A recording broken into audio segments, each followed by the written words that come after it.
Welcome to our channel. Today we how to configure MetaMask network switching for Optimism easy tutorial step by step clearly. To begin, open your MetaMask wallet on your preferred web browser. Once the wallet is open, ensure you are logged into your account. Locate the network dropdown at the top of the MetaMask interface. Click on the dropdown to view the list of available networks. Scroll down and select Add Network to initiate the process. A new window will appear prompting you to enter network details. For the network name, type Optimism.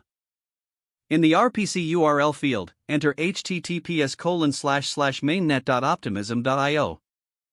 Next, input 10 for the chain ID. For currency symbol, enter ETH. Finally, add https://optimism.io/single quote for the block explorer URL. After filling in all the details, click the Save button.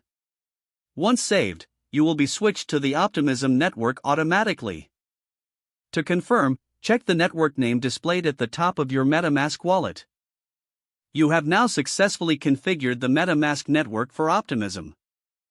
Feel free to start using the Optimism network for your transactions. If the page does not load, refresh the browser or try again in a private or incognito window. Make sure you are using the correct email address, then retype it carefully to avoid small typos. If your password is not accepted, use the reset option and create a new strong password you can remember. Check your spam folder for verification or security emails, then complete any requested confirmation steps. Enable two-factor authentication if available to improve account security and reduce unauthorized access risk.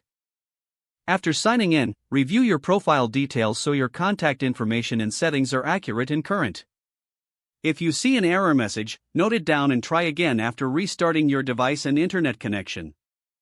Log out when you finish, especially on shared devices, to keep your account and payment information secure.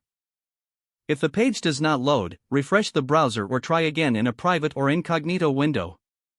Make sure you are using the correct email address, then retype it carefully to avoid small typos. If your password is not accepted, use the reset option and create a new strong password you can remember. Check your spam folder for verification or security emails, then complete any requested confirmation steps. Don't forget to like this video and subscribe to our channel for more step-by-step tech guides.